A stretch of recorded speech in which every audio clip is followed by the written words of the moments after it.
కేసీఆర్ మాజీ ముఖ్యమంత్రి 10 ఏళ్ల పాలనలో ఎన్నో పథకాలను అమలు చేశారు. అయితే ఇటీవల జరిగిన అసెంబ్లీ ఎన్నికల్లో బీఆర్ఎస్ ను ఓడించి కేసీఆర్ ను సైలెంట్ చేసిన కాంగ్రెస్ ఆయన పేరు కూడా రాష్ట్రంలో వినిపించకుండా చర్యలు తీసుకుంటోంది. ఇందులో భాగంగానే కేసీఆర్ పేరుతో ఉన్న పథకాలను మారుస్తూ కొత్త పథకాలను తీసుకువస్తోంది సీఎం రేవంత్ రెడ్డి ప్రభుత్వం. అయితే ఇంతకు ముందు బీఆర్ఎస్ ప్రభుత్వం తల్లి బిడ్డల సంక్షేమం కోసం కేసీఆర్ కిట్ పంపిణీ చేసింది. ప్రభుత్వ ఆసుపత్రుల్లో ప్రసవం జరిగితే ఆ తల్లికి, నవజాత శిశువుకు ఉపయోగపడే వస్తువులను ప్రభుత్వమే ఉచితంగా అందించేది.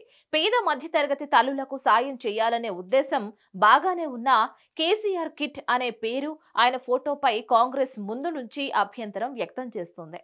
ఇక తాజాగా కాంగ్రెస్ సర్కార్ కేసీఆర్ కిట్ పేరును మారుస్తూ కీలక నిర్ణయం తీసుకుంది. ఇప్పటి నుంచి కేసీఆర్ కిట్ కాదు, ఎంసీహెచ్ గా మారుస్తూ నిర్ణయం తీసుకుంది. కేసీఆర్ కిట్ పేరును మదర్ అండ్ చైల్డ్ హెల్త్ గా మారుస్తున్నట్లు తెలంగాణ వైద్య ఆరోగ్య శాఖ ప్రకటించింది. ఈ మేరకు అధికారిక ఉత్తర్వులు కూడా జారీ చేశారు. అయితే ప్రస్తుతం కేసీఆర్ పేరు, ఫోటోలతో కిట్ బ్యాగులపై ఎంసీహెచ్ స్టిక్కర్లు అతికించి పంపిణీ చేస్తున్నారు.